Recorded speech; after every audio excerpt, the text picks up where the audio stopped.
Сайн сонсогчдоо Moin Mongolia podcast-ийн 28 дугаар дугаар үгээр хэлж байна. За тэгэхээр өнөөдөр Цэмэ бит хоёр нь урьдчилан дугаарыг үргэлжлүүлэх болох тест авах хоёр шалгалтын одоо харьцуулсан маяг доторх бүтцийн талаар ярихаар бэлтлээ. За сайн уу Цэмэ? Сайн уу. За тэгээд шууд эхлэе да. За найз нь хэлчихье. Тэгэхээр би тест авахыг яриад тэгээд Цэмэ маань тест-ийн талаар ярина. Хоёулын шалгалтыг өгч ийсэн. За тэгээд тест авах шалгалтынхаа хувьд болохоор их сургууль орох байгаа хүмүүс маань энэ шалгалтыг заавал өгөх ёстой. Аль эсвэл өөр мэдээж нөгөө боломжит шалгалтуудыг өгж болно. Энэ бол нэг хувилбар. За тэгээд тест авах шалгалт маань өөрөө 195 евроны хураамжтай. Тэгээ 2 сардаа нэг удаа авдаг. Та нар маань тэгээд өөрсдөө төлөвлөж ивэл ерөнхийдөө бол наан шалгалтынхаа хуваарийг авахгүй бол дүүрчихдэг. Тэгээд тухайн хоттоо хідэн газар авч ин тэндээ бүртгүүлнэ. За Монголд бол тест авах шалгалтыг хүмүүнлэгийн сургууль дээр авдаг юм байлээ. За тэгээд ялгаагүй тест авах шалгалт маань 4 хэсэгтэй байгаа. Та нар маань энэ харж ивэл testaf.de гээд энэ сайтаар ороод бүртгүүлнэ. Дээрээс нь шалгалтынх нь одоо жишиг тест энд ингээд харагдаж байгаа. Ялгаагүй 4 хэсэгтэй унших, сонсох, бичих, ярих гээд. За тэгээд шууд бичгийн хэсэг рүүгээ унших хэсэг рүүгээ хэвдүүлээ орох юм бол 3 хэсэгт хуваагддаг. За тэгээд бүх шалгалтууд энэ ч нь бол заавар шалгаанд гараад ирнэ. За эхний хэсэг нь юу гэдэг вэ гэхээр нийт ингээд 10 сонголттой. За доороо ингээд зартай байгаа. Эдрийгээ та нар маань уншаад ишээгээд одоо өсгүүдийг бичээд аль текст нь аль хүнд нь илүү тохирж байгаа юм байна гэсэн. Энд дээр нэг анхаарах юм нь юу гэхээр та хэд маань тодруулагчаар одоо тодруулаад тэгээд явах юм бол илүү цаг хэмнэдэг байгаа. Энд дээр бол эхнийх дээр нэг иймэрхүү юмнууд орно. Гэхдээ энэ текстүүд маань бүгдээрээ хоорондоо нэлээд төстэй байдаг учраас сайн уншихгүй бол зарим нэгийг нь андуурах магадлал их байдаг. Миний анзаарснаар. За хоёр дахь текст нь болохоор ийм хэмжээний урт текст байгаа.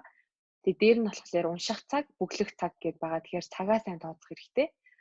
Энийг уншаад доотлолт нь болохоор одоо энэ асуултын дагуу аль нь вэ А, Б, С гэдэг нөхөн сонгоно гэсэн үг. Тэгэхээр энэ дээр ялгаагүй ерөөдөө цогцлбороо явдیں۔ Сайн анзаарах юм бол тэгэхээр та хэд маань энэ дээр нь бас анхаарах нь байна. Тодруулагч муу ялгаагүй хэрэглэх юм бол цаг бас аягүй сайн хэмнэдэг. За тэгээд 3 дахь хэсэг нь болохоор нэлээд том текстүүд гэдэг болохоор ерөөдөө миний хэрэгжилжсэн туршлага гэх юм бол энэ асуултуудаа нэг хоёроор нь базаж уншаад тэгээд цогцлбороо уншаад явуул аягүй зүгээр санагдсан. Тэгэхгүй бүтэн текстээ уншаад дараа нь асуултуудаа тулахаар эхнийхээ хэсгээ жоохон мартцсан ч гэдэм үү юу гэсэн бэлээ гэдээ эргэлзэх асуудал аягүй гардаг. Тэгэхээр шууд тодруулчвал зүгээр. 3 дахь хэсэг дээр нэг анхааруулах зүйлгүй нь болохоор тийм үгүй энэ текстэнд ерөөсөө энэ талаар дурддагдаагүй гэж байдаг. Тэгэхээр энэ нэлээд их толгой эргүүлдэг байхгүй юу? Яг үгүй ч юм шиг тэгсэрнээ текстэн дээр дотроо байгаагүй ч юм шиг. Тэгэхээр энэ дээр маш сайн анхаарах хэрэгтэй. Ялгаагүй бас сайн тодруулаарэ гэж хэлмээр байна. Ягаад тэгэхээр чиний нөгөө энэ хэсгээ бүгэлжсэн туршлагачин болохоор зөвлөгөө гэх юм уу эхлээд хариул та одоо энэ хуудсыг уншаад тэгвэл ер нь энэ текстэн дээр ийм юм байх юм байна. Тэгэхээр энэ дээр яа найн эсвэл текст цаг даацуу нэгц гэдгийг нь толгойд оруулаад тэгээд текст унших юм бол одоо энэ хэсэг дээр хариултаа болоход илүү амархан гэсэн шүү дээ. Яг үнэ.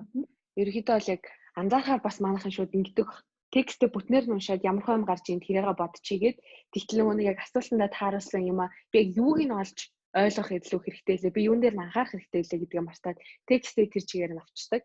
Тэгэхгүй байх юм бол илүү цагт хэмнэлттэй санагдсан надаа. Тэгэхээр лезер фиштэй энэ ч юм болоо 3 текст 3 хэсэгтэй юм ба шүү дээ. 3 хэсэгтэй хаа.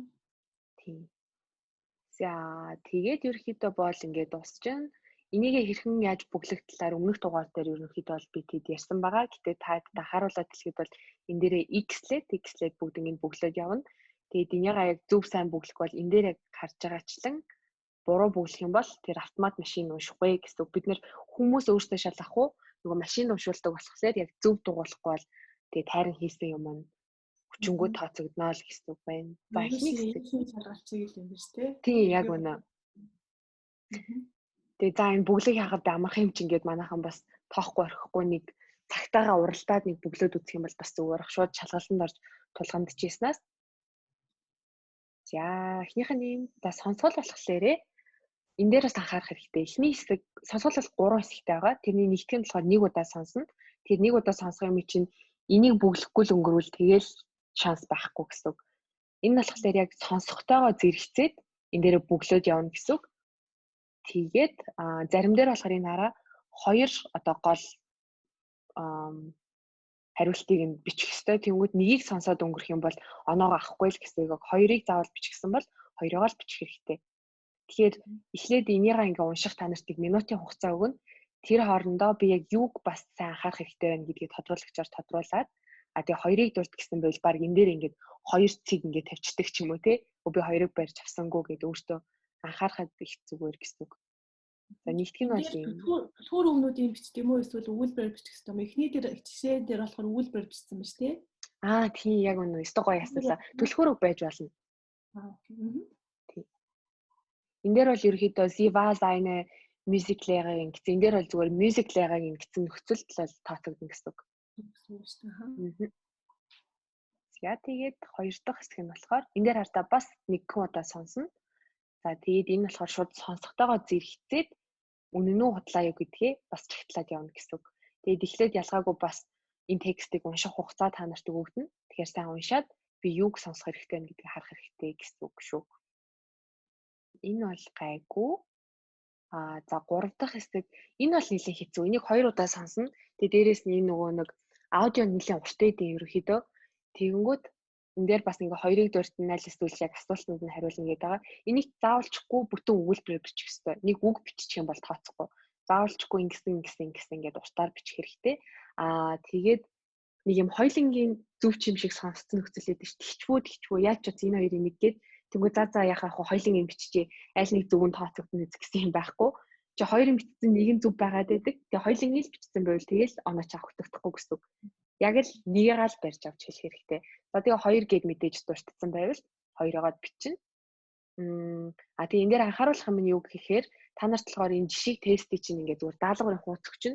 Энэ дээрээ юу ч хийж болно, яасан ч болно, яаж цараатсан болно.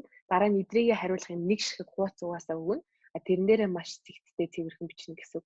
Энэ дээр жишээ нөгөө эхний даалгаврын яг гол бэлхүүрөөгөө бичлээ. Тэгээд энэ хэсэг бол шаардлагагүй. 2 дахь дээрээ үнэн худлаагаа бичлээ. 3 дахь дээр энэ хараа ингээд нэлээд урт энэ дээр ингээд бичих хэрэгтэй болдог. Тэгэхээр яг энэ яг дотор хэсэг дээрээ багтааж өчөхгүй ийшээ мишээ энэ дээгүүр гаргаа бичин штэ томхон бичигтэй хүн байвал тэгвэл тэр чинь тооцогдохгүй шүү. Яг л энэ нүдэн дотроо багтааж тооцож өчөхгүй бол жоохон том бичигтэй хүн байдаг. Зарцаалгаа бичгүүл тэгээд дуусаа. Ямар хэцүү юм бэ тий. Жоохон тийм дарамттай. Энэ дээр нэг тиймэрхүү Цэмэд мань лавлаж тодруулж надаа хэлмээр юм юу вэ? Асуух юм гарснаа сая. Чи малгай хэвштэй юм тий. За тэгвэл ерөөхдөө 3 дахь хэсгийн нэмэрхүү. За тэгээд дараагийнх нь бичгийн хэсэг байна. За энэ нь болохоор бусад шалгалтуудаас аюул онцлог. Таад маань сандживэл ерөөхдөө бол Гётегийн шалгалт тэлк дээр арай өөр бичгийн одоо 2 сэдв өгдөг ч юм уу, аль нэгийг сонго гэдэг ч юм уу. Тиймэрхүү байсан да. Энэ дээр болохоор арай өөр. Тэр нь юу байдаг вэ гэхээр за эхлээд та нарт ингээд фитнес болон эрүүл мэнд гэдэг иймэрхүү текст өгнө. Энийг эхлээд уншина. Уншаад энэ дээр нь болохоор ерөөхдөө фитнес нь бол ийм юм байдаг. Германд ингэж ингэдэг. Тэгээ эрүүл мэнд нь ингэдэг гэсэн нэг тиймэрхүү товч текст байгаа. Тэгээ энийг уншаад дараа нь ийм график өгдөг. Тест афыг яг нэг онцлог нь болохоор яг график харж дандаа бичдэг. Ямар ч өөр ерөөхдөө утга агуулга юм байхгүй. Дандаа иймэрхүү хүснэгтэй юмнууд харна гэсэн үг. Энэ болохоор өөрийнхөө ээж болно. Аль эсвэл одоо энэ дээр 2 хүснэгт байгаа шүү дээ. Аль эсвэл нэг хүснэгтэн дээр 4-5 график зэрэгцүүлсэн байж болно. Ерөөхдөө бол яг гаргаж болох бүх л төрлийн графикаар гардаг. Тэгэхээр та маань бэлтэж байхдаа бас айгүй олон төрлийн графикнуудыг харах хэрэгтэй гэсэн үг. Дандаа нэг иймэрхүү одоо энэ бол нэлээ хамгийн амархан графиктай тооцогдно л доо. Айгүй өөр хэцүү ингээд графика хараад эхлээд ойлгоход хугацаа шаардна тий. Тиймэрхүү янз бүрийн график орж ирдэг болохоор тэрийг маш сайн анхаарад бүх олон төрөл дээр ажиллах хэрэгтэй. Мөн одоо фитнес эрүүл мэнд тэгээд интернет байгаль орчин хамгаалалт одоо сүүлийн үед бид нарт нөгөө айгүйх яригдж байгаа тиймэрхүү сэдвүүд байгаа шүү дээ. Хог хаягдл тий. Эдрийг айгүйх уншаад мэдээлэлтэй болох хэрэгтэй. Тэгэхгүй бол бүх төрлийн сэдвээр ороод ирдэг. Тэнгүүд чи үгийн мэдэхгүй ч юм уу тэр сэдвээр ер нь дутуухан мэдлэгтэй, мэдээлэлтэй байх юм бол жоохон асуудал үүснэ гэсэн үг. Энэ дээр болохоор Германд одоо энэ фитнес хамрагдж байгаа гишүүдийнх нь өссөн өсөлт харагдаж байгаа байхгүй. 2005 онд ийм үзүүлэлттэйсэн бол энэ одоо өсөж байна. За тэнгүүтээ дараагийнх нь фитнест явж байгаа хүмүүсийн насны ангиллыг харуулж юм л да. Тэгэхээр энэ хоёрыг хооронд нь харьцуулж ерөнхийдөө бичих хэрэгтэй болдог. Та хэд товчхон яг ерөнхийдөө бол ийм текстийг бичиж байгаа нөхцөл ямар нэгэн курсэд суугаад нэг тийм жишг текст юу н авбал айгу зүгээр надад санагдсан. Би яг өөрөө нэг дам бие дааж бичиж үзэх гээд тэгвэл айгу дутууд байлмаг тэрэн дотор яг том текстэн дотор ийм юм заавал багтаах ёстой гэсэн үзүүлэлтүүд заавал байдаг. Тэрийг та хэд бас сайн судлах хэрэгтэй. Тэгээд эхлээд болохлээрээ одоо ийм сэдвийн дагуу би ярих гэж юм. Тэгээ хоёрт нь болохоор за одоо би графика тайлбарлая. Эхний график нь юм байна, хоёр дахь нь юм байна. Энэ хоёр график огтлцуулбал юм байна. Тэгээд 2005 онд ийм байсан бол 13 онд ийм байсан байна гэд хооронд нь заавалчгүй зохицолдуулж идрээгээ бичих шаардлагатай байдаг. Гэхдээ та хэд одоо жишээ нь 60 минут л байгаа шүү дээ. 60 минутанд бүх энэ одоо үзүүлэлтүүдийг дурдаад нушаад байж болохгүй. Тэгэхээр яг шууд анх шууд графика харлаа. Одоо хамгийн өндөр байгаа үзүүлэлтийг сонглоо, хамгийн бага байгааг сонглоо тий. Тэгээд яг нэг 2 юм уу 3 үзүүлэлтийг барьж аваад ярил зүгээр. Тэгээ яагаад ийм өссөн байгаагаа чи өөрөө тайлбарлах хэрэгтэй. Тэгээ яагаад ийм бага байгаагаа бас ингэсэн учраас ийм байна гэд үр дүнтэй бас тэгж дурдах хэрэгтэй. Угаасаа за энэ дээр шүү дээ. Энэ дээр болохлээрээ хэрхэн энэ үзүүлэлт өссөн талаар бичээрэй гэсэн. Дараа нь болохлээрээ тэр насны ангиллыг нь дурдаарай гэсэн байгаа байхгүй юу? Тэгэхээр энэ хоёр пункт бол заавалчгүй орох хэрэгтэй. Энэ хоёрыг дуртахгүй бол оноо дутуу авах нэ гэсэн. Энэ хоёр дээр анхаарсны дараагаар ингээд асуулт ороод ирдээ. Ингүүл ийм байвал яаж ийм гэдэг. Тэгвэл энэ асуултандаа тохиолсон 3 пункт заавалчгүй орж ирдэг. Ер нь бүх шалгалтууд жилхэн байдаг. Тэгээд энэ дээр болохоор өөрийнхөө санааг дэвшүүлсэн санаагаа яагаад гэдгээ бичнэ. Тэгээд энэ нөгөө нэг агуулгынх нь одоо энэ асуулт асуусан ба шүү дээ. Энийний муу тал нь юу вэ? Давуу тал нь юу вэ? Тэгээд энэ дээр хамгийн сонирхолтой нь танаа улсад яадаг вэ гэсэн асуулт айгүйх орж ирдэг. Заавалчгүй ерөөхдөө бол тэрийг дурддаг.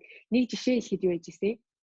Миний нэг жишээ тестэн дээр болохоор Макдоналдсын өсөлт байсан байхгүй юу? Анх яаж дэлгэр чинь нэгдэжсэн. Тэгээд ерөөхдөө бүх дэлхийд даяар яаж тархсан байна талаар тэгвэл Монголд байхгүй тий. Тэнгүүд намаа ингээ нөгөө нэг танаад улсад чинь ямар байдаг вэ? Дурд гэсэн байдаг. Тэнгүүд манад байхгүй гэд хайчих юм бол тэр чинь жоохон жижигхэн өгүүлбэр чи бичнэ гэсэн үг шүү дээ. Тэнгүүд одоо худлаа ярьж бас болно. Тэр заавалчгүй үнэн байх албагүй. Чи энэ пунктыг дурдж гин үү? Нэгт тэр нь чухал. Хоёрт чиний дүрм тэн дээр яаж гарч ирж байна. Тэр нь чухал учраас бас тухайн үедээ жоохон өөрийгөө аврах маягаар одоо зохиодог гэсэн юу яадаг гэсэн чи заавалчгүй ирэхэд бол бичих хэрэгтэй шүү. Манай улсад энэ талаар байхгүй гэд хайснаас хамаагүй дээр гэж зөвлөмөр байна. Тэгээд өөр энэ график дээр бас нэг юм хэлэх нь болохоор өссөн үзүүлэлт байгаа, унсан үзүүлэлт байгаа. Тэгээд тэр нь яах хэрэгтэй вэ гэд асуудаг. Зарим нь болохоор нийт хүмүүстэй ер нь яавал зүгээрээ олныг ингээ хамарсан нэг тиймэрхүү маягаар бичээч гэд бичлэгийн төрөл нь бас айгүй өөр орж ирд юм аа. Тэгэхээр тэрийг бас манайхан судлаад олон янзаар бичих хэрэгтэй гэж бичгийн хэсэг дээр бол зөвлөмөр байна. Бичгийн хэсэг яагаад гэхээр бусад шалгалтуудаа ботход тест афын хамгийн гол онцлог нь нээдэг. Ганцхан л энэ текстийг л чи бүтэн дөрөв 2 нүүр ч юм уу одоо 3 нүүрийн бичнэ гэсэн.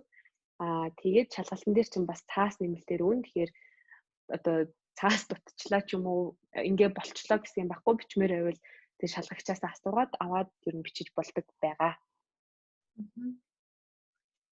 Тийм энэ дээр та өөр бол хэлэх юм байхгүй. Тэгэхээр манайхан тэр нөгөө нийт ингээ текст бичихэд ерөөхдөө бол нэг тийм өөр ингэсэн бүтэц байдаг шалгалт болгоно. Тэр бүтэцээр юу анхаарах хэрэгтэй гэсэн үг. Тэгээ ерөөхдөө бол график дурталт нь нэг 30% ч юм уу тий. Айгүй их нөгөө графика баг 80% тоон үзүүлэлтэд дуртачаад шалтгаан тэр одоо доотлолт нь ийм юм байх хэрэгтэй үгүй юу гэд бичсэн асуулт байгаа. Тэрийг илүү шахуу 60-аас 70% ерөөхдөө бол бичих хэрэгтэй байдаг. Тэгэхээр тоо бас тэгж дуртаж, тоо баримт дуртаж болохгүй шүү. Энэ дээр нэг тиймэрхүү өөр байдаг.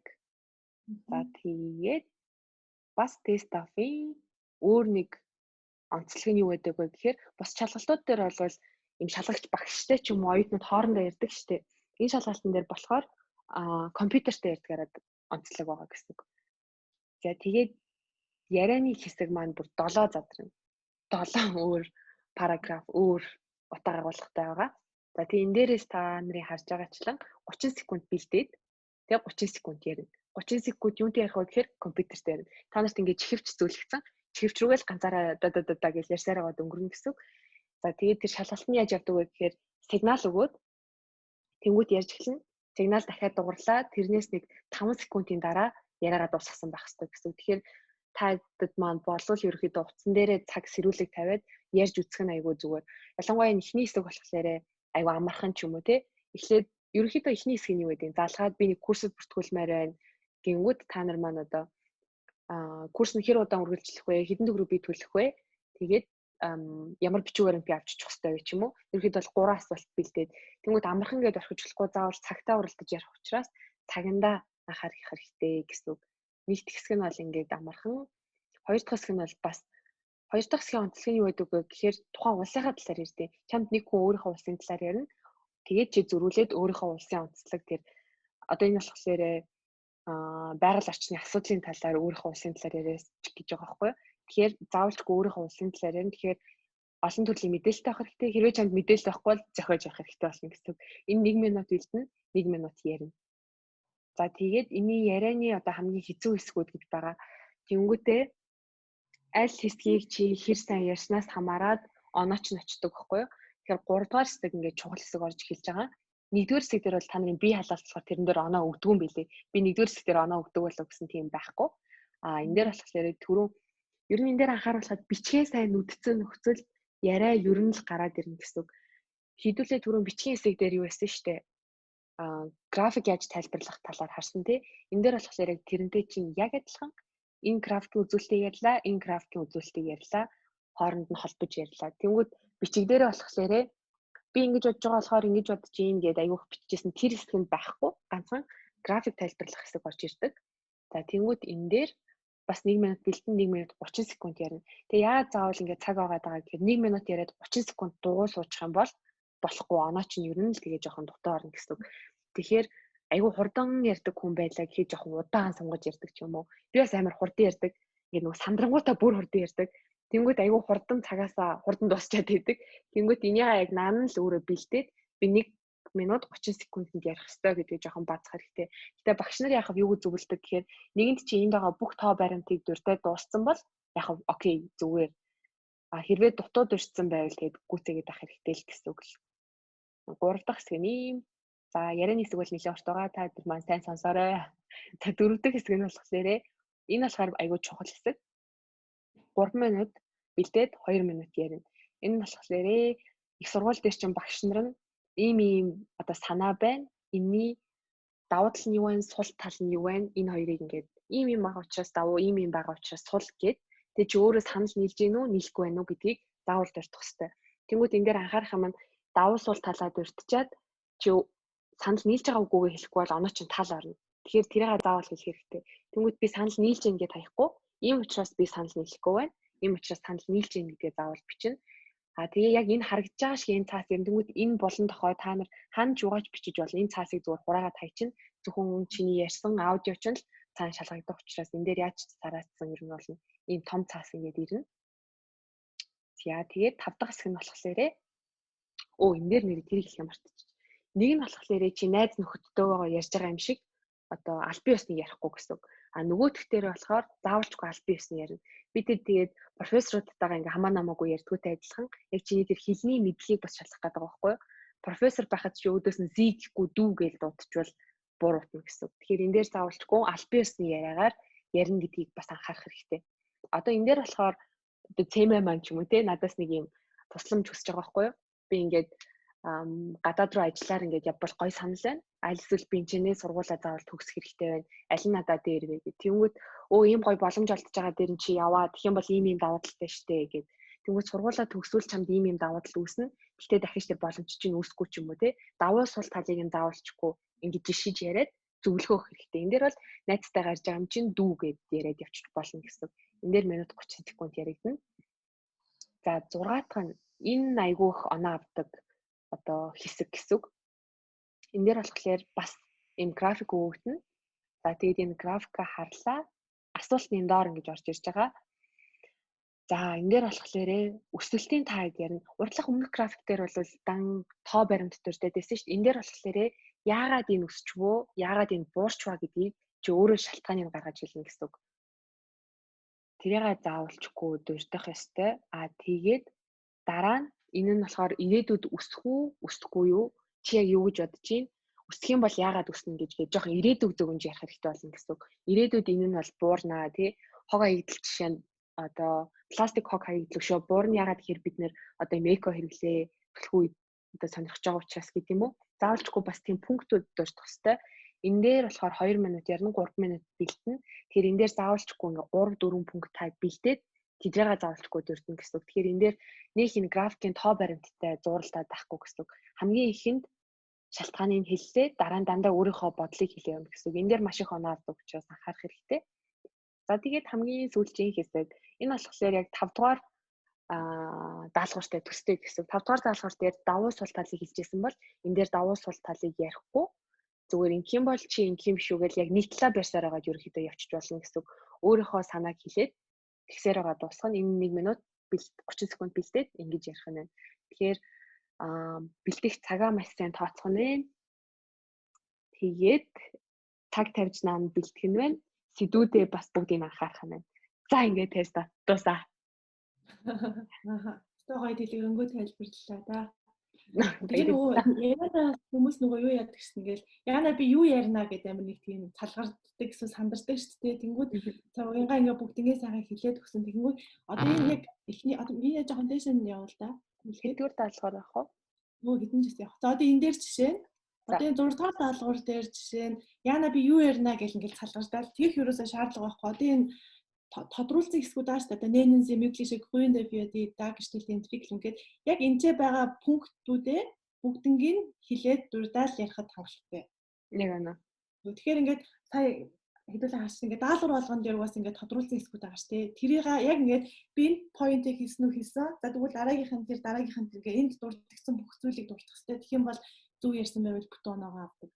Тэгээ энэ компьютер ярьдаг чиний хоолыг бичиж авдаг болохоор ерөнхийдөө микрофон руугаа сайн тодорхой чанга гэдэг юм тодорхой ярих хэрэгтэй гэдэг тийм. Тэгээ сая ингээ анзаарсан бас ингээ 7 хэсэгт ааш мэд хийхэд бүх юм.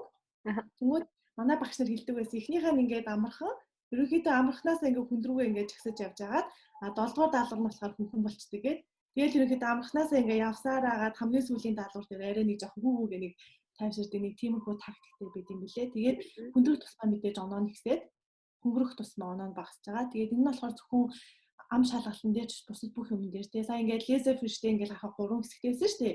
Эхнийхэн жишээ нь хамгийн амархан оноо багтай, хоёр дахь нь арай жоохон хүнд оноо ихтэй, хамгийн сүүлийнхэн жишээ хамгийн хэцүү, хамгийн хүндэр оноотой байдаг. Тэгэхээр бас нөгөө оноо цуглуулж явдаг болохоор бас ингээд би болохоор жоохон ингээд нүн хүнд мүнд гэл ингээд хүндээсээ эхлээл доошоо ингээд буурчдаг гэсэн баггүй юу? Яагаад тэгэхээр энэ нөгөө нэг цагиндаа айгүйх баригддаг шүү дээ. Ингээл 60 минут хэдэн минут өгсөн. Тэнгүүд нөгөө эхний амархан хэсгүүдээ хийжсэн чинь магадгүй цагийн тал нь өнгөрч магадгүй шүү дээ. Тий. Тэнгүүд нөгөө хамгийн хүнд хэсэг нь хамгийн их оноотой. Тэнгүүд тэрийг дуусгах боломжгүй тийм эрсдэлтэй тулгарч магадгүй. Тэгэхээр юмнуудынхаа балансыг сайн хараад эсвэл амархан хэсэг дээрээ төлөвснөөс хамаагүй бага хугацаа өгөөд газ ингэж яваад ерөөхдөө хамгийн хэцүү хамгийн их оноотой хэсэг дээрээ фокуслах хэрэгтэй. Тэгэх юм бол яг оноо тулгардаг. Тэгэхээр наан бэлдэж байхдаа л цагаа сайн тавиад авах хэрэгтэй тий. Тэр нөгөө юуны энэ ч болохоо яриа бичиг дөрөвгөө ордог тэр хажуудлын. Тийм. Энэ дээр ч гэсэндээ яг адилхан яана би юу бичнэ гэж бодоод авах хэрэг байхгүй. Одоо энэ цаарал дээр бичсэн юмнууд байгаа шүү дээ. Энэ поинтуудаа бүгднийг л хийх хэрэгтэй. Нэгийг нь зохиолгүй. Тэгвэл яг ийм гэх. Тэгээд тест авах шалгалтын нэг гоё юм нь одоо ингээд бичгийн хэсэг дээр дандаа л график авч байгаа шүү дээ. Дандаа график. Тэгэхээр өмнө нь ингээд бэлдэж байхдаа график тайлбарч олох бүхий л тэр ГДВ-нд өнгө юу гэдэг бүх юмаа цуглуулад сурсан байхад бичгийн хэсэг дээр юусаа сандрах асуудал байхгүй. Яг үнэ. Надад яг ийм график ирвэл би ийм үг хэрэг ингээд бүх юмаа ингээд өмнө нь бэлдсэн байдаг. Тэгээд ямар шалгалтын дээр зөвхөн тест авчиж ер нь бүх шалгалтын дээр бичих яг нэг үндсэн 3 4 байгаа шүү дээ. Аль руу янгаас хэлсэн эхлэл хэсэг, өрнөл хэсэг, төгсгөл хэсэг. Аль ч хэлээр Монгол, Жану, Герман ч англи ч бүгдээрээ адилхан шүү дээ. Тэгэхээр би болохоор яадаг байсан бэ гэхээр эхлэл хэсэг дээрээ би яг ийм өгүүлбэр дандаа эхлэнгээ өөрөө бүр ингэж цээжилсэн байдаг ус ахгүй. Ямар ч сэдв ирсэн, ямар ч график ирсэн би яг энүүгээр л эхэлнэ. Тэгэхээр юу ч ирсний тийм сандрах юм байхгүй. Тэнгүүд өрнөл хэсэг, төгсгөл хэсэг, эхлэл хэсэг 3 дээр чинь ингээ үе балайтун явдаг чинь ингээ холбдог. Тэр өмнөдөө ч өмнө бэлтцдэг байсан байхгүй юу? За эхлэл хэсгээ ингээд дурдчихна. Тэнгүүд чинь дундуур нь заавал ингээд шилжилтийн одоо өгүүлбэрүүд бичүүл айгүй сайн байдаг. Тийм. байгаа штэ. Тэгэл үнэл хэсэг дээрээ сайхан графикуудаа тайлбарлаад тэгээ аль руу уянгаа хэлсэнтэй ингээд нөө бүх тоонуудыг тайлбарлах албагүй нөө хамгийн бага одоо хамгийн сонирхол татсан тэр статистик үзүүлэлтүүдийг нь аваад тайлбарлах юм бол айгүй хэрэгтэй. Яг үнэ. Мгм. Тийм. Нэрээ тэр Redevindung-ыг одоо юу гэж хэлэх вэ? Ерөнхийдөө бол Одоо хэрэглэгдэх үү? Зүгээр амар махчлаад амархан болгоод хэлэх юм бол нөгөө хамгийн хэрэглэгдэж болох тийм праксис хамгийн хэрэглэгдэж болох үнүүд байгаа шүү дээ. Би тийм. одоо энэ диаграм надад байна. За 2005 онд энэ үзүүлэлт хэдэн процент байсан байна. За тэгвэл одоо 2013 онтой харьцуулбал гэх юм бол inferiorize to гэл ингээл тийм яг үнэ. Тэнгүүт яг ийм нөгөө нэг сайн хэлсэнчлэн тийм Redevindung бэлэн байдаг хгүй та Google-ээс хайх юм бол ийм график ашиглахад өсөлттэй байвал ийм үгнүүдийг ашиглана, буурч ивэл ийм үг ашиглана гэд тэгээд хэдрийгээ та сайн тогтоочих хэрэгтэй. Тэгээд сая яг зэмэг хэлдгээр зүгээр эхлэл хэсэг те амар том юм доошоо тайлбарлах гэдэг байна шүү. Тэгвэл эхлэл хэсэг дээрээ юу гэж хэлэх үү гэд нэг хэдэн минут алдаад байхгүй. Яг л тэрээр бэлдээл шууд оруулах нэрээ зүгээр. Тэгээд энэ бичиг ярих хоёр дээр сая анзаарсан бол одоо та санал нийлж гин үү нийлэхгүй байх уу гэдгийг хэлээд байгаа шүү дээ. Тэгвэл тэр өөр яагаад санал нийлж гин яагаад санал нийлэхгүй байгаа заавал тайлбарладаг тий. Энэ зөвхөн төгсөн дээр ч германчууд бас угаасаа тэгдэг шүү дээ. Би ер нь наатач нэг тэгж бодохгүй байна гэл орхичих ерөөсөө биш. Яагаад бодгоога тэр өөрийнхөө хэлж байгаа тэр санаагаа заавал баталгаажуулаад ийм учраас би эндээ ингээд санал нийлж гин гэсэн санал нийлэхгүй байна гэдгээ заавал оруулах хэрэгтэй. Тэгвэл ингээд график амарлаг тайлбарлаад өөрийнхөө санаа манааг амар тайлбарлаад хамгийн сүүлд за би ингээд тий ингэж бодлоо энэ чинь ийм юм байна гэл орхичих биш ийм юм байна. Ягаад гэвэл энэ нь ийм юм байна. Тэгээд явах юм бол оноогоо бүтэн аавна.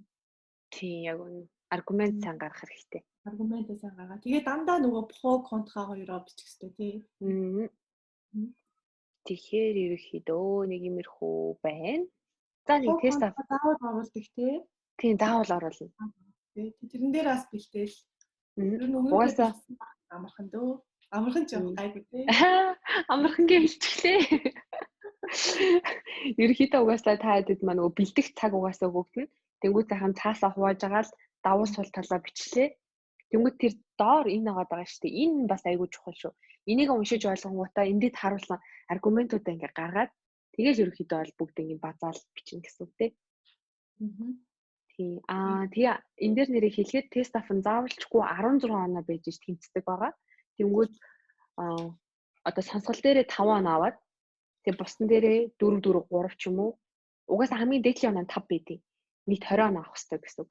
Тэнгүүд унших дээрээ 5, сонсгол дээрээ 5, тэгээ 4 3 гэх юм бол тэнцэхгүй шүү. Заавалчгүй бүгдээрээ 4 жигд байж аавна. Гэхдээ зарим нэг сургуулиуд болохоор 15 оноотой хүлээн зөвшөөрдөг. Зарим нь 5 4 4 4 ч юм уу тий. Эсвэл 5 4 4 3 энийг зөвшөөрнө. Гэхдээ 2 удаа 3 байх ч юм уу. Тэгэхээр нэ 2 5 байгаад тэгэх юм бол ерөөсөө зөвшөөрөхгүй. Тэгэхээр тэр оноон дээр ерөөхдөө анхаарахгүй бол болохгүй. Тэгээ Goethe Thel гэднэр бол аль нэгэн дээр нь чи унсан нөхцөл нөгөөхөө нөхөд ганцхныгаа өгдөг шүү. Тест автер бол тийм байхгүй. Дөрүүлэнгийн заавалчгүй зэрэг өгнө. Нөгөө унсан үнийг хэлэхэд тийм учраас тийм байна. Оноо чин заавалчгүй бүгд ижил авах хэрэгтэй. Тэгээд яхав одоо жишээ нь бол Хамбургийн сургууль 15 оноогоор авдаг. Тэгэхээр сургуулиудаа сайн судлаад аль сургууль хэдэн оноогоор авч. Ер нь 15-аас доошлох юм бол бараг ахгүй дээ. Бас энэ дээр тийг харуулах юм нь бичгийн хэсэг айгүй сургуулиуд ер нь чухалчилт юм байлээ. Миний анзаарснаар яг бичигч нь ер нь 4-өөс доош орчвол ахгүй. Бичигч нь 3 байгаад 5 4 4 байгаад миний 15 оноо болчлоо гэд орыг гих нөхцөл буцаагдах магадлалтай юм байлээ. Ер нь бол ягаад тэгэхээр бид нөгөө шалгалт хичээл бүх юмаа бичин тий. Тэг чиний бичиг муу байна гэдэг чинь ерөөхдөө бол сургуулиуд хангалтгүй гэж айгу үздэг. Тийм учраас бичгэн дээр айгу сайн анхаарах хэрэгтэй байт юм билээ. Яг үнэ. 5 нь хамгийн дээдлийн оноо, 3 нь хамгийн бага. За 3-даа хүрэхгүй байсан ч гэсэн угаасаа сертификатн дээр үн таадаг аяг явуулдаг гэсэн. Тийм. Маа нэг найз тест ав 4 5 удаа өгөөд тэгсэн хамгийн сонин дандаа нэг тайл дээр 3 аваад идэг заяо. Тэгсэн мөртлөө бусад 3 тайл нь гуруулаад 5. Тэгээ сургуультай орж чадахгүй 2 жил болсон. Брэвэр аа. Тэгэхээр тест ав бол ер нь нэлээд чанга шалгалт. Тэгэхээр бүх хэсгээ тэнцүү одоо тэгшгүй оноо авахын тулд л үзэн шүү дээ тий. Тийм яг үнэ. 5 гэдэг чинь баг амар өндөр хамгийн дээдлийн оноо авсан гэсэн үг шүү дээ. Юун дээрээ ч л дандаа 3 аваад исэн. Айгуу сонио. Тэгэхээр яг тэр цаараа бодох юм бол айгуу эрсдэлтэй шалгалт байгаа байхгүй юу? Яг оноо. Тэгээ ядчихад 2 сард 1 удаа авна тий. Гёте эднэр бол сар болгоо ингээд хуваар нь орцсон байдаг штэ. Тэгэхээр бас цагаа сайн тооцох хэрэгтэй. Тэгээ нөгөө шалгалтын хуваар нь сайтн дээр нь байгаа шүү дээ. Энэс тэрийг нь хальт харуулчих юм уу?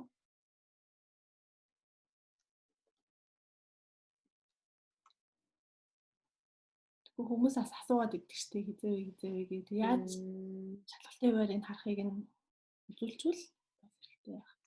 Тэгээ энэ тест авахын сайтн дээр угаасаа бүх юм нь л байгаа дөө. Нараа дараагийнх нь хуваар нь ингээд 7 сарын 15, 9 сар, 9, 11 сар яг ингээ 2 сард нэг удаа ингээ авдаг. Шалгалтын хариу нь хэр удаа шаарддаг вүлээ? 6-7 хоног болдог лөө. Амар удаад шүү нэрээ.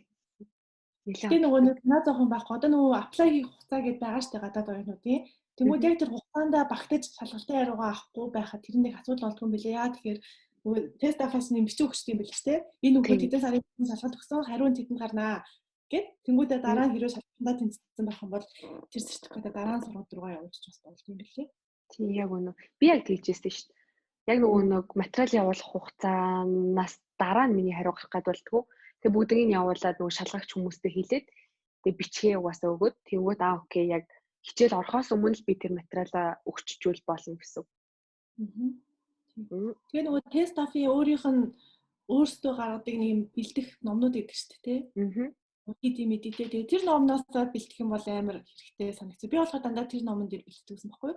Тэгээ би олон ном хэрэглэдэг нэг 2-3 ном сонгож аваад тэгэл тэр 2-3 номоо л нухаад идэв ус ингээл дуусгачаа дахин шинээр хийгээл дуусгачаа дахин шинээр хийгээл. Би болохоор нөгөө тест дафт чинь нөгөө би дааж бэлдчихсэн баггүй. Ямарч багш магш юм байхгүй. Тэгэхээр би яг тест дафт өөрийнх нь гаргасан номыг аюух нухчихсан. Тэгээ ганцаараа би дааж бэлтгэхэд бол нэлээд хэцүү. Боломж байдаг бол багш магш анги хамтолонтой бэлдвэл зүгээр. Хэрвээ ганцаараа биш бол тэгээд номнуудыг нь амар сайн тултална хийх хэрэгтэй юм билээ. Яг үнэ. За тийм энэ дээр харж байгаа членаараа герман гэх юм бол энийгээ сонгоно өөр уралсуудаар ойл ингээд за хятад угаасаа нэрээ тустай ингэж авдیں۔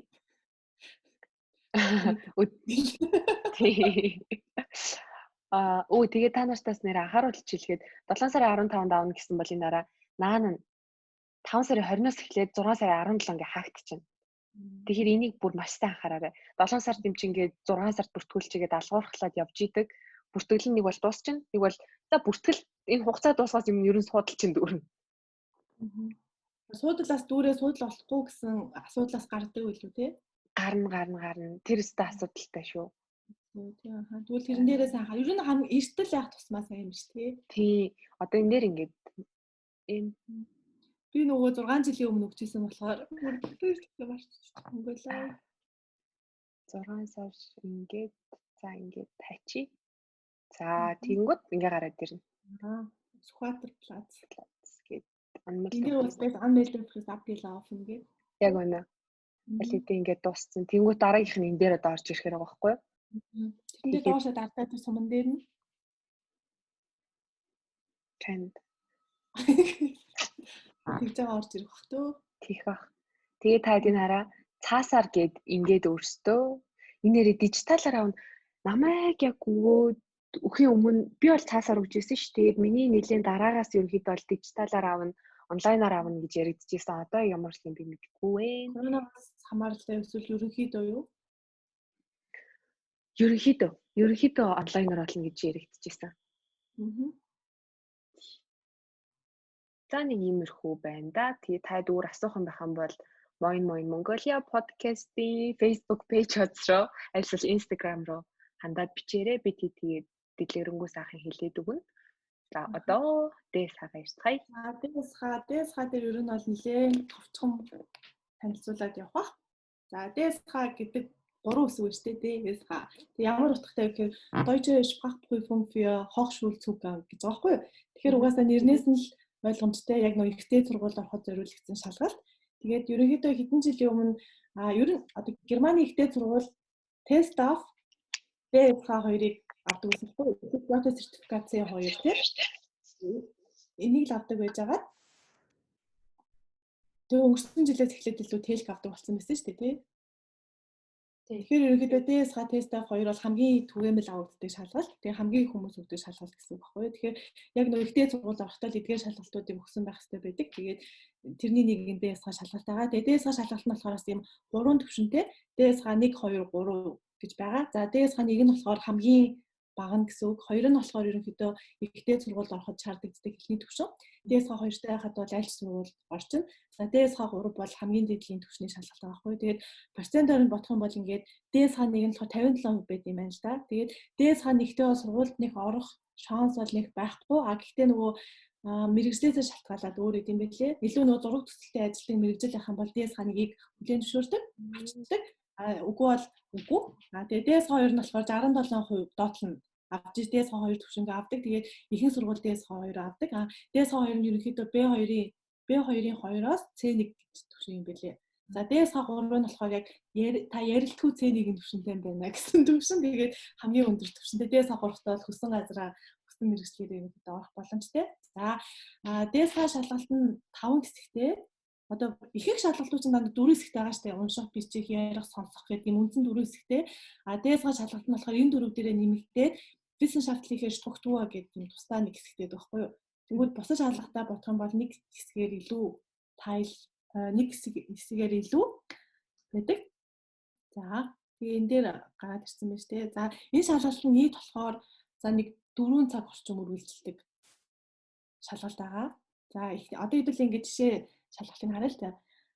Жишээ одоо чинь энэ нь болохоор text forlag-а хувь шүү дээ. Одоо энэ болохоор сонсох тасгал агаад. Тэнгүүд уяга нинээс юу вэ жоохон гүйлгээд за сонсох тасгал нь болохоор 60 минутын хугацаатай байдаг. Тэгэхээр энэ амар хурд текст. Тэгээ энэ текстээ уншаад за ДСХ шалгалтын хамгийн гол онцлог юм уу бусад шалгалтаа бодоод ялгаа нь болохоор энэ дээр тийм ABC гэж сонгох юм ерөөсөй байхгүй. Бүх юм нь offene Frage эсвэл offene Antworten гэж бичдэг байхгүй юу? Тэгэхээр чи ингээд энэ текстээ уншиж ойлгоод ингээд хариулт нь ерөөсөй бэлэн биш. Хариултуудаа уншаад энэ B нэ C нэ гэсэн тийм боломж бол байхгүй. Бүх юм өөрөө бичдэг байхгүй. Тэгэхээр саяны хоёр нүур одоо энэ чинь зөвхөн Höfensteinээс нэ тий. Энэ дээр бас юу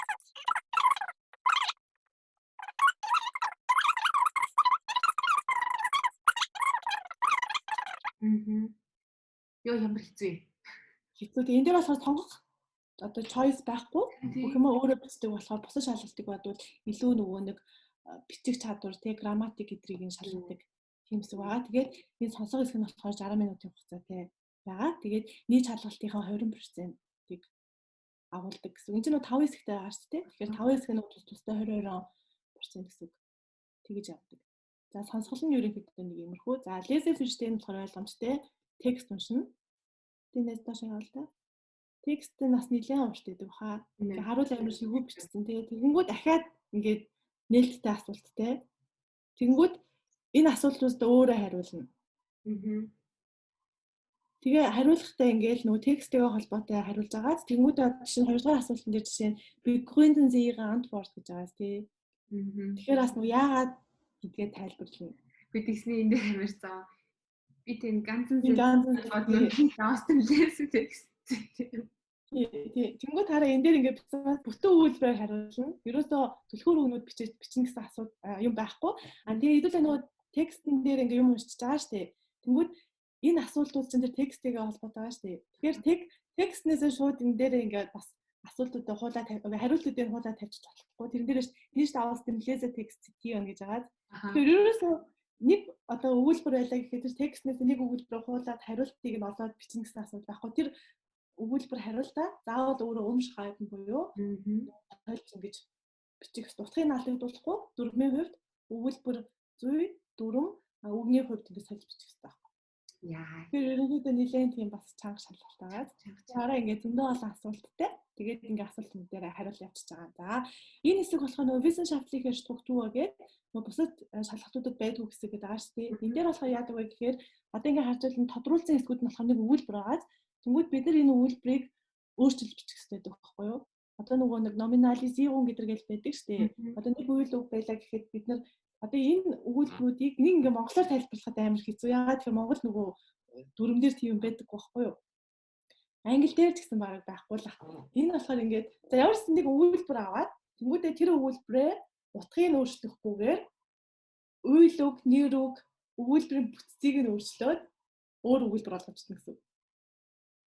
Тэгээ энэ болохоор ингээ хараа бакалаврын ажил, хаусаарбайт, мастрын ажил бичгээд хамгийн хэрэгтэй дасгал байгаа байхгүй юу? Ягаад тэгэхээр бид нар ингээд ямар ч номноос бүр үг бүрслэн хуурж юусаа болдгоо шүү дээ. Бид нар ингээ амар олон юм шинжилгээ ухааны артиклууд уншаад тэмүүдэд авах гэсэн санаагаа дандаа ингэж өөрчилж бичдэг. Юусаа тэр хүний одоо тэр 80% судалгааны ажил байлаа гэхэд 80% судалгааны ажлаас нэг шиг өгүүлбэрийг тэр зэгт нь хурд бичиж болохгүй. Яг хөө бичлэг гэхэд заавал үздгийг нь олох хэрэгтэй. Гэхдээ ерөнхийдөө тэгэх боломжгүй. Тэнгүүд тэр өгүүлбэр ингээд тэр зэгт нь өөрчилж бичдэг байхгүй юу? Тэнгүүд энэ яг хэсэг болохоор тэр бусад шалгалтуудад байдаггүй. Яг ДСХ-гийн онцлог тийм хэсэг байгаа. Гэтэ тийм амар хэцүү биш ээ. Тэгээд бэлдсэн байхад бол гайгүй болцдог. Тэгээ энэ болохоор 30 минутын хугацаанд хийгддэг. Тэгээд энэ нь болохоор 10% юм байна. 20% биш юм биш үү? Сонсох, бичих, унших хан болохоор 20-20%-тэй. Тэгээ саяны тэр бизнес шаардлагын структур болохоор 10%. Тэгээ 30 минут үргэлжилсэн. Тэгээ мюнлигээ бүхий хүн болохоор 30% байт юм бүр. За тэгээ бизнес шаардлагын структур ерөнхийдөө энэ дээр бол тэ жинхэнэ дөрөв тэгээ word charts 2 шалгаа хийдэг байхгүй юу? Энэ дээр угаасаа ингэ бичсэн биш. Номиналист юмдаа энэ дээр нь болохоор relative zats bla bla. За. Өөрсөн тэгэж бичдэг. Текст продукц энэ болохоор бас бичих гэсэн үг шүү дээ. Тэнгүүд энэ дээр ингээ хоёр юм байна. Schreiben Sie тэгээ бичих хэсэг дээр нөө бусад бүх шалгалттай адилхан дөө. Тэгээл яг асуултан дээр нь юу гэж байна тэрэн дээр нь тайлбарлаад давуу сул талыг нэрлээл өөрийнх нь санаа бодлыг оруулаад тэрийг тайлбарлаад яагаад тэгж бодож байгаагаа тайлбарлаад тэгж бичдэг. Тэгээ энэ дээр ерөнхийдөө ойролцоогоор 250% бичдэг гэсэн мэлээ. 250%. Тэгээд ДСХ дээр бас нэг энэ дээр ямар сэдвийнх нь бас ерөөсөө тодорхойгүй байдаг байхгүй юу? Одоо жишээ нь тест автер харлаа шүү дээ график ороод ирнэ те. Бид нар бол яаж ч гэсэн график тайлбарлах юм байна. ДСХ дээр болохоор ямар сэдвийнх нь ерөөсөө тодорхойгүй байдаг байхгүй юу? Би болохоор яг ДСХ нэг удаа өгчээсэн шүү дээ. Гэсэн чинь надад тэр чигт ангаахын юм ороод иртий. Тэгвэл би өөрөө ангаахын хүн биш шүү дээ. Тэгээд ангаахын үг хэллэг чи өөрөө монгол хэл дээр тэр гадаад хэл дээр аль хэл дээрээс хэцүү шүү дээ. Тэр ингээд миний яг бичиг хэсэг дээр ангаах ороод ирсэн чинь би бүр амар сандарчихсан байхгүй юу. Тэгэхээр бас энэ дээр янз бүрийн сэдвэр мэдлэгтэй байх нь аюултай юм байна. За. За ерөнхийдөө нэг юм хөл бүтээцтэй. Тэгээ энэ дээр болохоор тэр хариултууд нь багш байна. Тийм. Тэгж авах. Тэгээ та нар ингээ харсан бол тест оф тэл бас тийм байсан байхад ингээ сонгоод нөгөө машинаар уншуулцдаг гэж байгаа шүү дээ. ДСХ дээр бол бүхэл хүн шалгах харгаа. Яагаад тэгэхээр ABC гэсэн юуж байхгүй болохоор цэвэр багш нар мэрэгжилтэнгүүд өөрсдөө шалгадаг.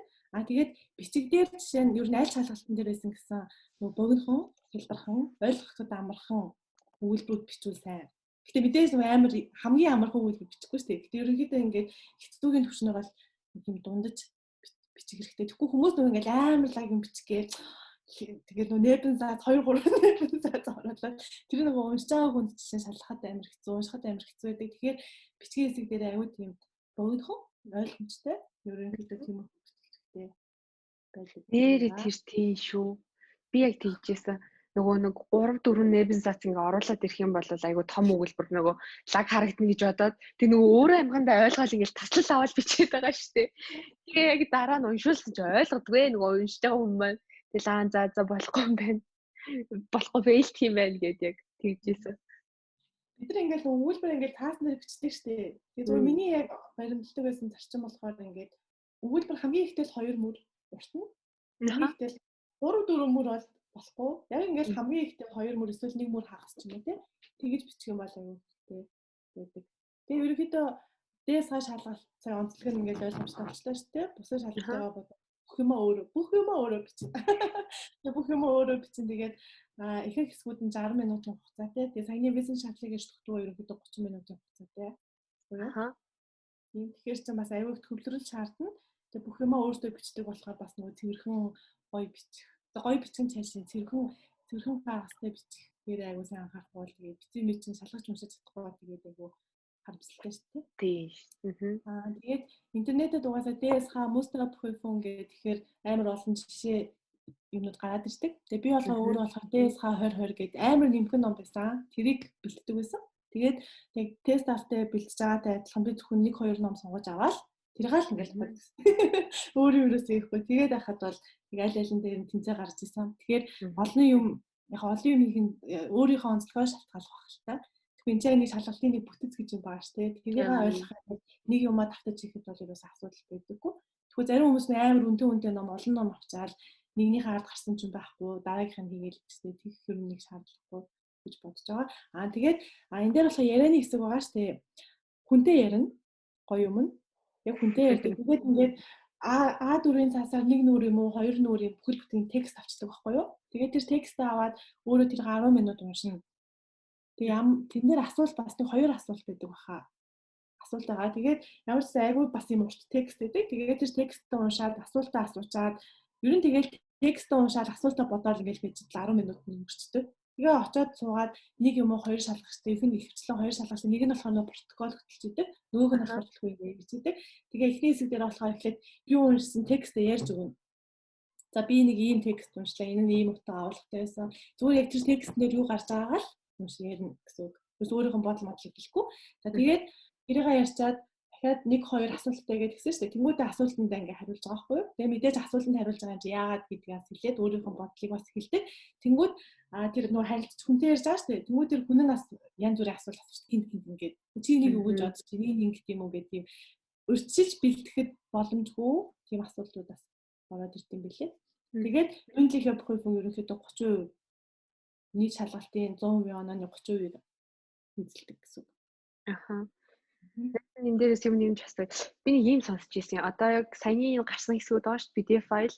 Эдрээс 2-оор илүү 3-аар айгүй өндөр оноотой тэнцчих юм бол ярианы хэсгээс чөлөөлөгдөн гэсэн юм байдгүй. Байдаг гэсэн тийм. Харин тийм гэсэн тий.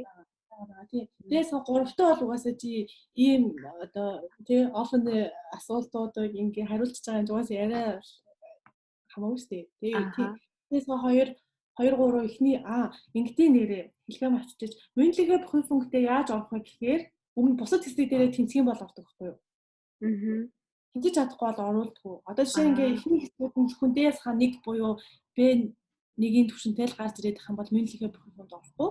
Тэгээд хасагдаад дараагийн дэс хаагаарыг орчдөг байхгүй юу? Тэгвэл ихний хэсгүүд нь сайн оноотой байж чи Mündliche Prüfungд өргөдөж орох гэсэн үг. Аха. Тэгээ яг хөө mündliche Prüfungд уншлаа гэхэд ялгаагүй дэс ханыг авна. Сайн байлаа гэхээс 2 3 аваад явцдаг. Өмнөх хэсгүүдээ маш сайн юм байлаа чинь нийлгээд яриан дээрээ шүүжүүлэгддэг. Тийм хэсэг байгаа. Тэгээд энэ дээр миний нэг санаж байгаа юм нь одоо ингээд тест авч байгаа болохоор ингээд хэсэг болгон дээрээ доотлон 4 оноо авах хэрэгтэй гэлээ тий. Нэгэн дээр унжвал бай. Аха. Зүнгөө алчаас дээс болохоор гол юм нь одоо давуу тал нь юу вэ гэхээр детальчж юусаа хардггүй. Одоо mündliche Prüfung гэдэг нэг оноо гаргаж штэ. Тэнгүүд бусад хэсгүүдийг бацчдаг санагдчихэв. Одоо чинь сонсголоо амар сайн хийсэн. Уншилтаа амар муу хийсэн байлаа гэхэд тэр хоёрыг дундчихсан гэсэн. Nice. Тэр даваа талтай. Гэсэн. Гэтэ сайн шалгалт харлаа штэ ингээ бүх юм өөрөө бичдэг болохоор жоохон хэцүү. Аха. Тэгээд тийм байна. Над дээр яг тийм болчихсон. Яг тэр бол баттай гэдэг. Шалгалтын хариу хэр удаж гардаг үлээ? Тест гач нэрээ нэг онцлог юм. Одоо тест авч ингээд яг шалгалтын төв гэж байгаад байгаа шүү дээ. Яг тогтсон нэг төв. Тест болохоор тогтсон нэг төв гэж байхгүй. Их сургууль бол өөрөө санал болгодог байхгүй юу? Тэгэхээр бүх их сургууль санал болгохгүй. Гэхдээ ер нь дийлийнхэн санал болгодог. Тэгэхээр тэр их сургуультайгаа холбогдож тэр тест-гийн шалгалтанд бүртгүүлдэг. Тэгэхээр сургууль болгоноос өөр гэсэн. Тэнгүү сургуулиудаас тест-га яг ямар авдаг, инээ тэрэ гэдэг бас ингээд янз бүр юм билээ. Тэгээ миний болохоор нэг удаан штэ бичээл тэгсэн чинь маргааш нь илүү нөгөөдөр нь шууд хариунд гараад mündliche Prüfungд орох уу орохгүй юу гэдгийг гараад тэгээ шууд явц. Тэгэл mündlich дээрээ орсон чинь маргааш нь илүү хариу хэлээл шууд хариулъя. Тэгэл сертификат нь уус нэг 7 минут гарсан шин. Nice харин хурдан тий. Тест афиднэр болохоор нөгөө бүх хотод авж байгаа бүгднгийн нэг газар руугаа явуулаад тэгээд зэрэг шалгаж эхлээд өчнөө юм шалгаад зэрэг тараадаг болохоор амар хугацаа ордог. Тест хад бол тийм байхгүй. Сургууль бол өөр авдаг. Шалгалтуудын хуваарь нас бүгдээ өөр. Тэгээ ерөнхийдөө нэг их сургуульд аплайд хугацаатай ерөнхийдөө тааруулаад ингээд урьдчилан авчт юм байлээ. Тэгээд нөгөө агүй олон сургуулиуд угаасаа ДСХ-гийн өөрсдийнхөө курсыг хийдэг байхгүй юу? Аха. Тэгэл тэр курсны явж байгаа ДСХ өгчүүлээс их зүгээр юм билээ. Тэгээ наашаа Герман руу ирэх гэж байгаа хүмүүсээс хэлний курс магадгүй B1-гээ үзсэн, B2-т явах гэж байгаа. Тэгээ ихтэй сургууль авахд угаасаа тест авах, ДСХ хэрэгтэй юм чинь бас ДСХ курсын хэлний курсээр их сургуультай хагаатай курс гэсэн үг шүү дээ. Тэрүүгээрээ шууд Герман руу ирэх боломж байдаг. Хувийн хэлний курс биш, их сургуулийн ДСХ курс гэдэг. Тэгэх юм бол өвшөөл чанартай сайн нүдүүлнэ л гэсэн үг дээ. Би болохоос тэгж иржсэн байхгүй яа. ДСХ курсээр. Аха. Энэ курсын талаар манайхан сонсомоор байвал өмнөх дугаарууд дээр ярьж байгаа шүү. Нэг тиймэрхүү ДСХ шалгалтна. Тэгээд хүмүүс ингээ асууад байдаг чинь аль шалгалт нь амархан уу гэдэргээл тий. Тэрэнд бол амархан гэсэн юм ерөөсөө байхгүй. Чи нөгөө өөрөө юундаа сайн байна тэрэндээ л идэм байлаа. Магадгүй нөгөө тест ав 4-5 удаа өгөө тэнцээгүй найз байгаа байхгүй юу? Тэр тэгсэн чинь ДСХ ерөөсөө бэлдээгүй. Юу ч бүр 1 минутаас бэлдээгүй заяа. Google очиод өгсөн чинь шууд 80% тэнцэж байгаа гэсэн чинь. Вау. Тэгээд ДСХ өгөөд тэнцдэггүй хүн чинь тест ав өгөөд бас өгсөн аваа гараад ирдэг. Тэгэхээр шалгалтанд амархан хэцүү гэсэн юм байхгүй. Мэдээж сайн ингээ харлаа штэ. Илүү нэг юм нээлттэй асуултанд өөрийнхөө үгээр хариулахтаа сайн бол ДСХ зүгээр. Эсвэл ABC сонгомоор авил тест ав зүгээр штэ. Тэгэхээр өөртөө хонглох таарахтал. Ерөнхийдөө бол шалгалт өгч байгаа хүмүүс бол энэ бичлэгийг үзээд аль эсвэл өөртөө бүх юунуудаа сайхан судлаад тэгээ аль нь өөртөө зүгээр байна. Болж өгвөл нэг шалгалтаа яг сайхан барьж аваад өгчүүл зүгээр ах гэж би бодож байгаа. Би болохоор хоёрыг барьж байгаа. Нөгөө бүтцүүд нэг таад анзаарвал шал өөр байгаа зү. Тест 2 бүр тест 2 өөр юм. Шал өөр 2 бүтцтэй. Яг хөө бичгийн хэсэг нь бол мэдээж нөгөө нэг ийм дурдах хэвээр гэсэн нэг юм бол мэдээж байгаа. А гэхдээ ерөнхийд нь заад үзвэл шал өөр 90% нь баг ингээд өөрших үү. Тэгэхээр анхнаасаа л яг нэг юм байхгүй бол цагийн тулгаад за тэрийг үгүй гэсэн нөхцөлд бол бас жоохон хугацаа алдагдсан юм болох байх. Харин тийм. Тэгээ одоо нөгөө тест автер жишээ ингээ өөрөө бэлдээд тэнгууд ABC-тэй болохоор дараа нь хариуг нь мэдчихэж штэ. Тийм. Хариу нугасаа биелэн ингээ өөрийнхөө оноог толчж болно. ДСХ дээр болохоор бичдэг болохоор өөрийгөө яаж засах юм бэ? ДСХ битаж бэлж байгаа хүн бол хэцүү ДСХ өгөхөд бол яаж мэдэх юм бэ? Өөрөө юм чи өөрөө хариултаа бичээд тэрийг зөв үгүй мэдэхгүй ч тэгэхээр заавал нэг мэрэгжлийн үнээр шалгуулах ч юм уу тий. Тийм шүү дээ. Тулгардаг. Тест ав битаж бэлдүүл зүгээр. ДСХ-г бол битаж бэлдэнэ гэж бол хэцүү л авчихчихсан. Тэр үнэн. За ерөнхийдөө нэг юмрхүү байна та. Хоёлаа тэгэхээр подкаст одоо ингэ төгсөхгүй. Ер нь бол бүгдийг хэлчлээ гэж бодлоо.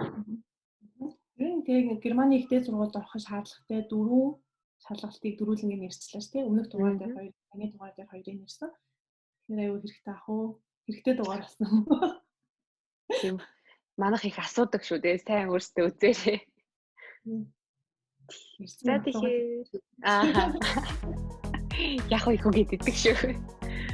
За окей. Тэгэхээр подкастын төгсгөл байнга хэлтгчлэн Moi Mongolia podcast Facebook дээр пэйж байгаа, Instagram байгаа, YouTube channel байгаа. Тийш орох юм бол таад маань YouTube дээр бол яг ингээ бэлэн харуулсан таад маань хараад сонсвол илүү зүгээр. Тэгээд Apple podcast дээр бол ингээ аудиогоор та бүхэн маань бас сонсоод явж болно. Тэгээд бидний пэйж дээр маань лайк, шеэр хийгээрэй. Тэгээд дараагийн дугаар хүртэл баяртай.